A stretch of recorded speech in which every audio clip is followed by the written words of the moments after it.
Otras limitaciones específicas que surgen en la representación es la posibilidad de que haya vicios en la voluntad. Entonces, bajo la ficción de que el representante actúa como si fuera otra persona, lo que tenemos es que si este representante tuviera la voluntad viciada,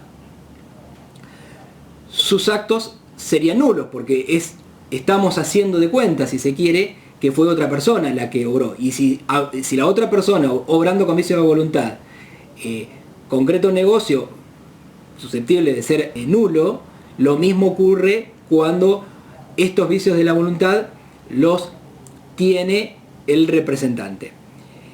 El artículo 365 que determina esta solución hace la salvedad de que si se ha otorgado en ejercicio de facultades previamente determinadas por el representante, es nulo solo si estuvo viciada la voluntad de éste. En este punto, más allá de los vicios que pueda tener el representante, la nulidad no funciona o no actúa si, no obstante de que existen vicios, el representante obró conforme a instrucciones precisas que le fueron dadas por el representado con anterioridad, con mucha precisión, de forma tal de que no pueda ser propio o establecido la existencia de un vicio. Algunas precisiones con respecto al acto de apoderamiento que marca o delimita los límites, la órbita de las facultades del representante. El artículo 375 fija una regla general que es consistente con la visión de la representación como algo que ocurre excepcionalmente. Vale decir, lo que ocurre de modo normal es que las personas cuando contratan o actúan lo hacen por sí mismas y no en nombre de otro. Asumiendo que la representación es un supuesto excepcional, el artículo 375 nos dice que las facultades contenidas en el poder son de interpretación restrictiva y que los poderes conferidos en términos generales solo incluyen los actos propios de administración ordinaria y los necesarios para su ejecución.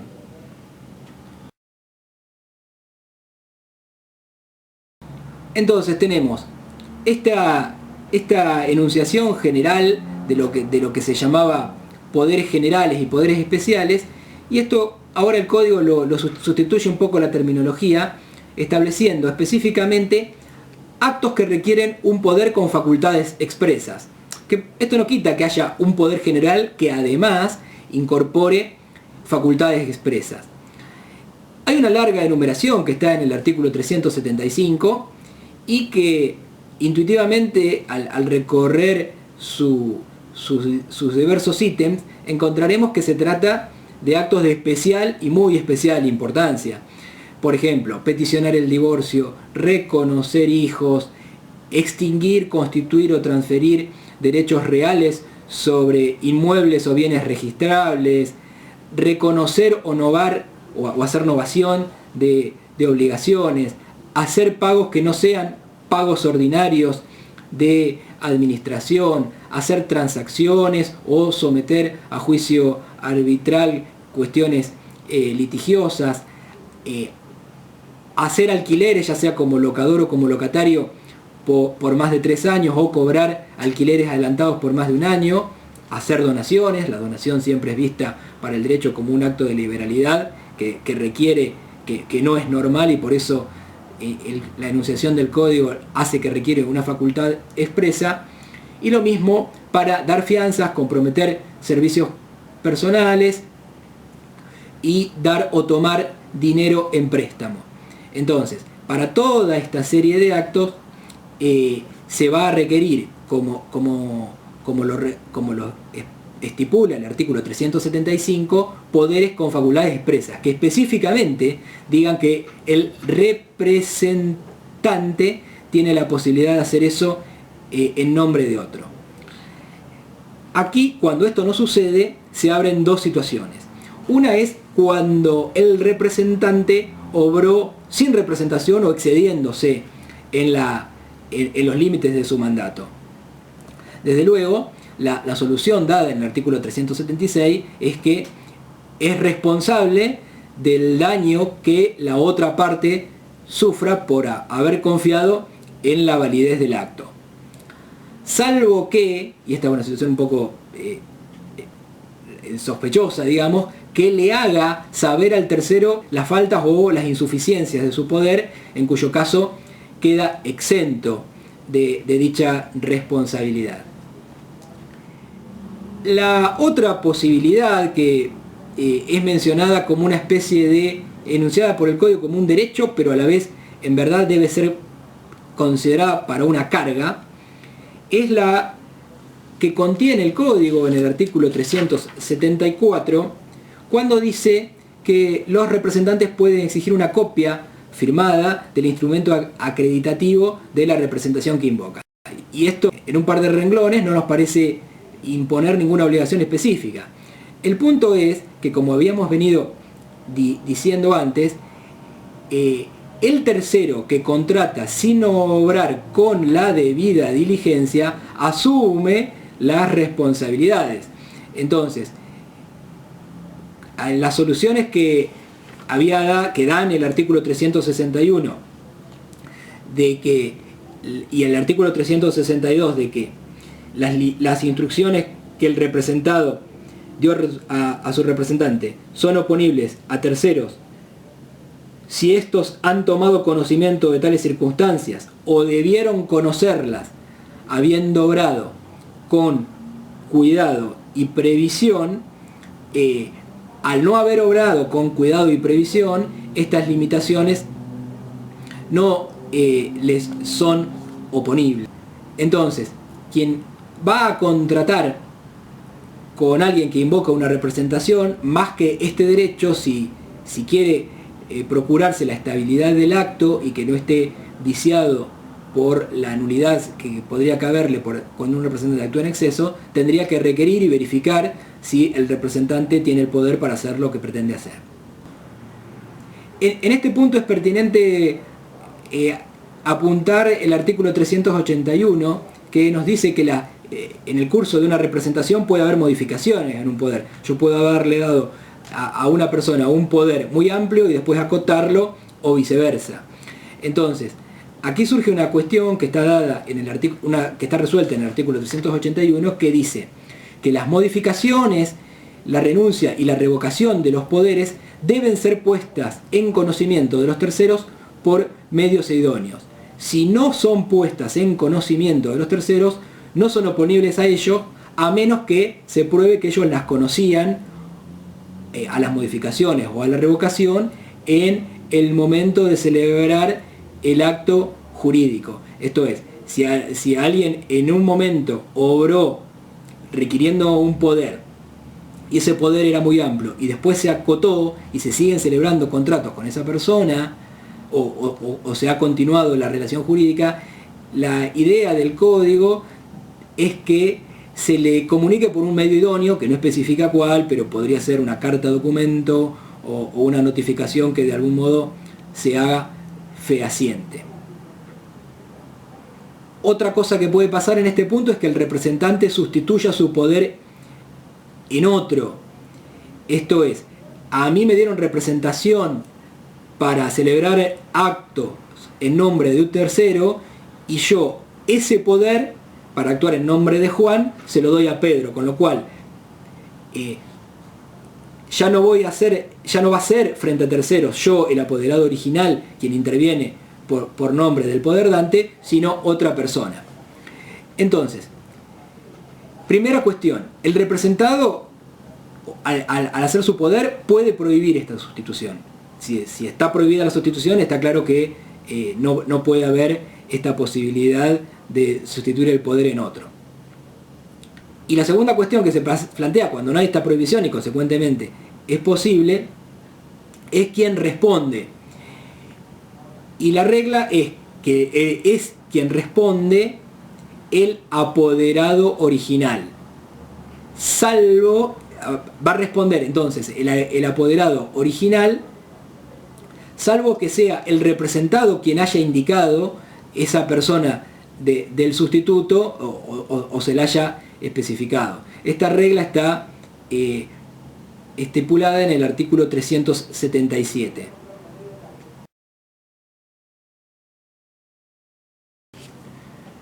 El código regula en una forma un poco abierta y conceptual deberes y obligaciones del representante.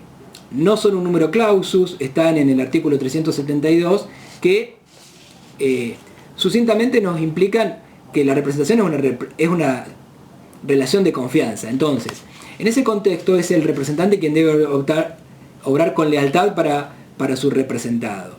Del deber de lealtad se desprenden algunas pautas más concretas de actuación, por ejemplo, el deber de reserva, esto es no ventilar excesivamente las cuestiones que podrían perjudicar intereses del representado, el deber de consulta, vale decir, más allá de que tenga en la práctica el poder, debería estar primero comunicándole hechos relevantes para la celebración de los actos y preguntándole o manteniéndolo al tanto para que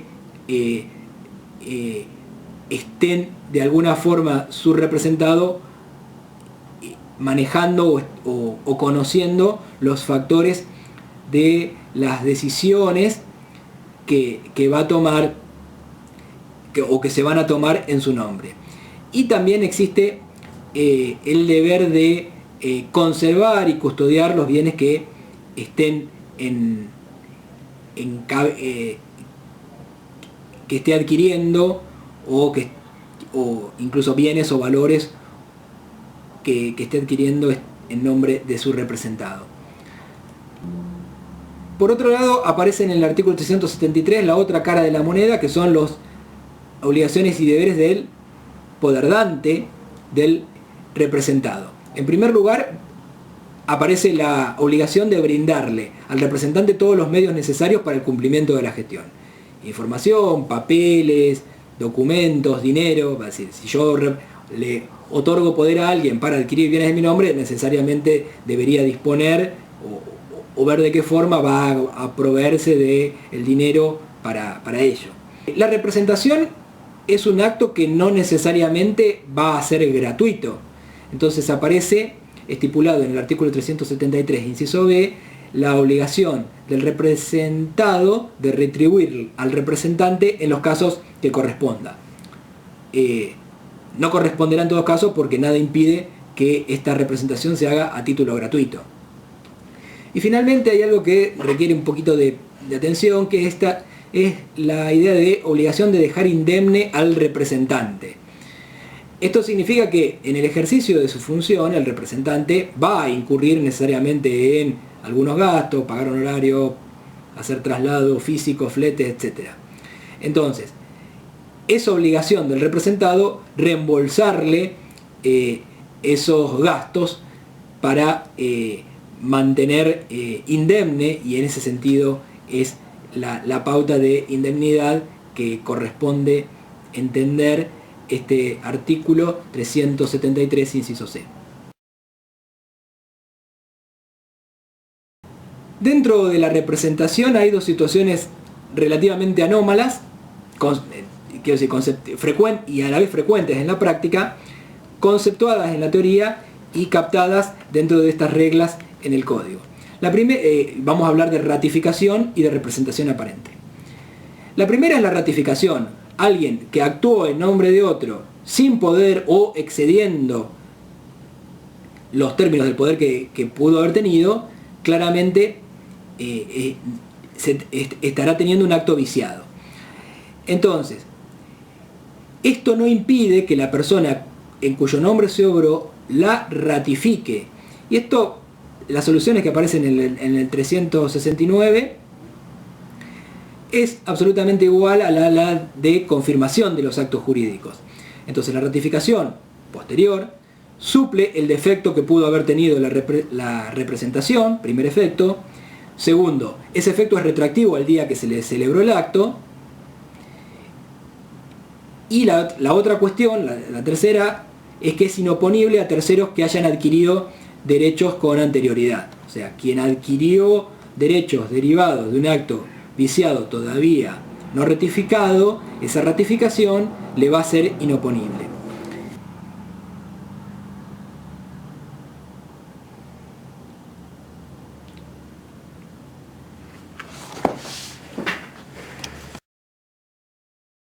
Dice el artículo 370 que la rectificación puede hacerse en cualquier tiempo.